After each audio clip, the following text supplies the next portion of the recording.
Hello everyone, welcome to Sir's classes. This is Tushar Shah, and in this video I'll be continuing to solve the UPSC CS main 2020 paper that we were solving since the last 17 videos. Okay, this is the 18th video and would be the last video on this set because we are about to just two questions are left. This would be a shorter video, I guess.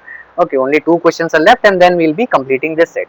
Okay, as I've already told you about, so let me in this is the last video, so let me just discuss about the nature of this paper. That is, it is a subjective type paper. Okay, for a subjective type and not an objective or an MCQ type paper that we expect in any competitive exam. Okay, so obviously as the no MCQ is there, you have to write the full answers properly in such a way that each and every steps are correct. Okay, correct and fully informative, so that if the only in that cases only you will be getting you will be fetching full marks for that question. Okay, one advantage from the MCQ part is that obviously as it is subjective type, so there is no negative marking in present in the question paper. Okay, like if you are attempting any question wrong, you will be given the question will be answer will be cut and you will be given a straight away zero on that. No negative marking would be like no marks would be reduced for answering the question wrong. But in case of subjective questions, the thing is that it is very difficult to fetch full marks in a particular question. Why?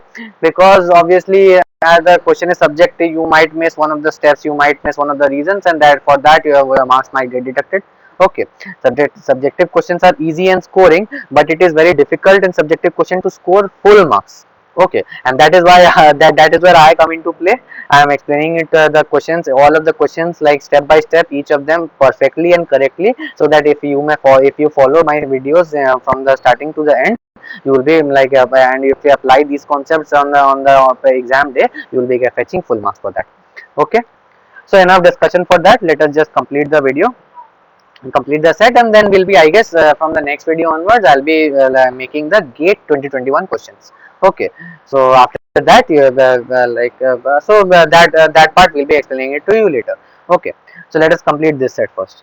So question number 8D.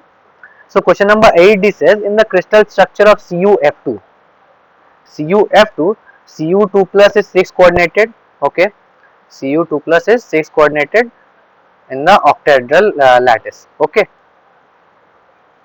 in this way, obviously not bonds, these are not types of those type of covalent bond. It is, I'm just showing to show the attachment, but these are like they are present in the crystal lattice. Okay, at a distance of in this for in this system, 4f have the distance 1.93 angstrom.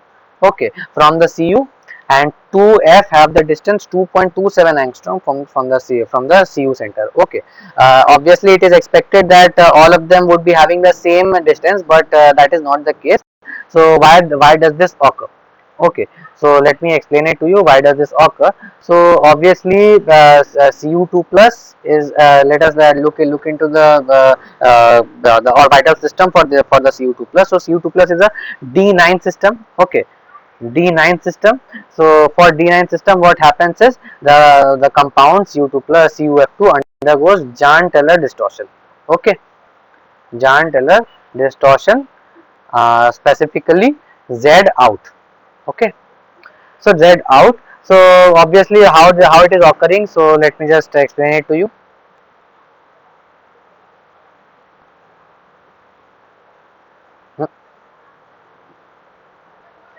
So you may just write down the statement. It says that in a nonlinear molecule, nonlinear molecule, if degenerate orbitals are asymmetrically occupied, orbitals are asymmetrically occupied, symmetrically occupied, a distortion will occur to remove degeneracy. Okay, degeneracy.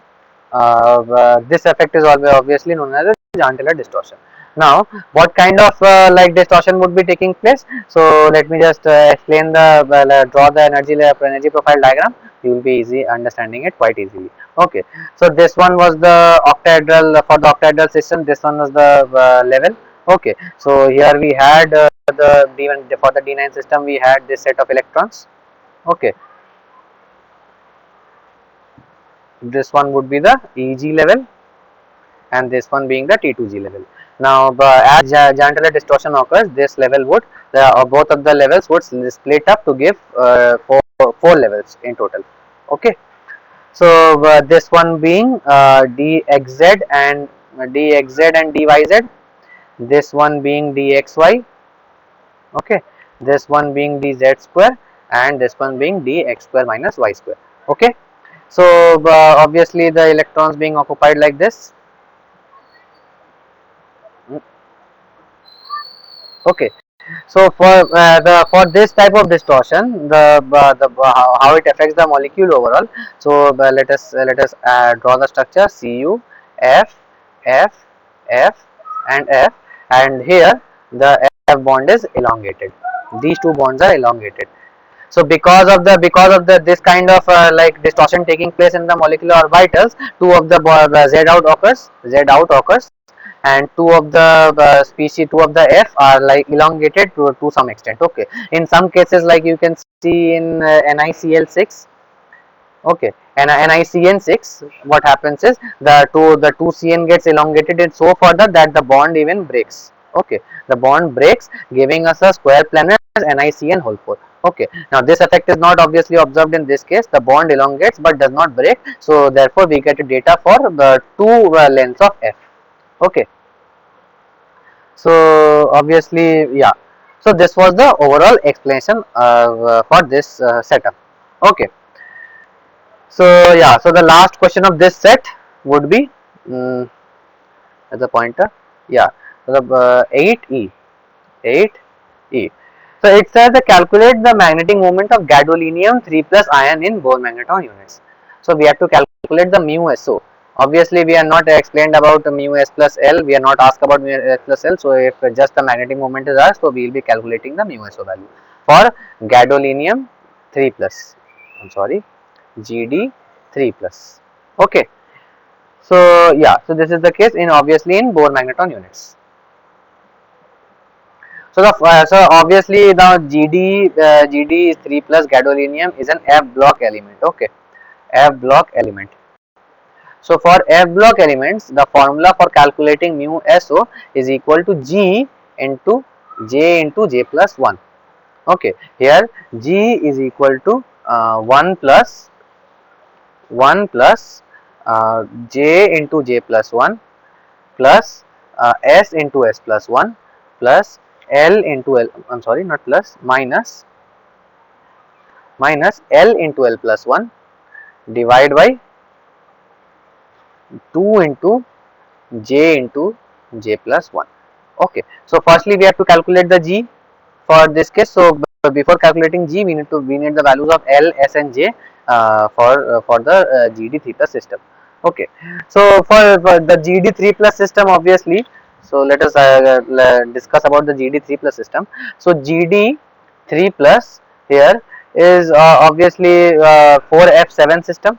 Okay, 4F7, because GD just is 4F7 5s2 sorry, not 5s2, 5s1 6s2. So these three electrons are removed from the system when being oxidized to G3 plus, and 4f7 system is produced. Okay, so obviously, so let us calculate the value for the, so if we draw the orbital F orbital for the GD3 plus system, we will be having 1 2 3 4 5 6 7. Okay, so each of the like the suborbital would be acquiring one electron from the F orbital. Okay, so this would be having -3, -2, -1 0, +1, +2, and +3. So the overall L here is obviously equal to 3. Okay, L here is obviously not equal to 3. Sorry. Uh, yeah, L is equal to as F is the orbital being considered for the magnetic moment, L will be equal to 3 for F. Okay. Here S would be equal to, there are 7 unpaired electrons, and for each unpaired electron half will be contributed, so 7 will be equal to 3 by 3.5. Okay, or 7 by 2 we may write. Okay, so J will be equal to mod of L minus S, that is equal to mod of 3 minus 7 by 2, which is equal to half. Okay, so let us put the value in the above equation. So G would be equal to 1 plus J, so half into half plus 1 plus 7 by 2 into 7 by 2 plus 1 minus 3 into 3 plus 1, divide by 2 into half into half plus 1.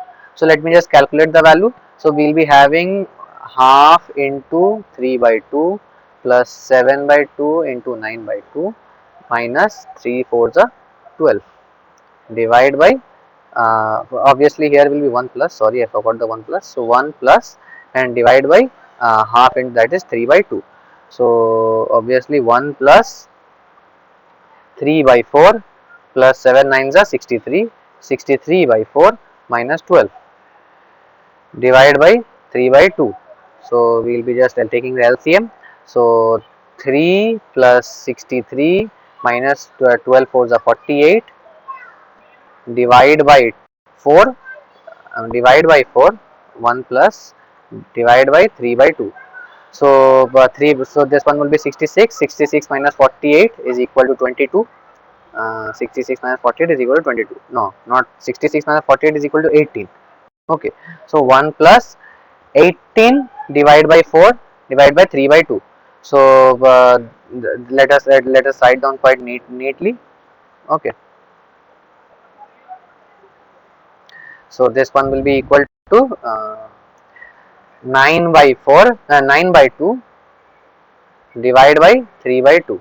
So 2 cancels out, here 3 cancels out, is equal to 3, sorry, equal to 1 plus, so here will be 1 plus 3, which is equal to 4.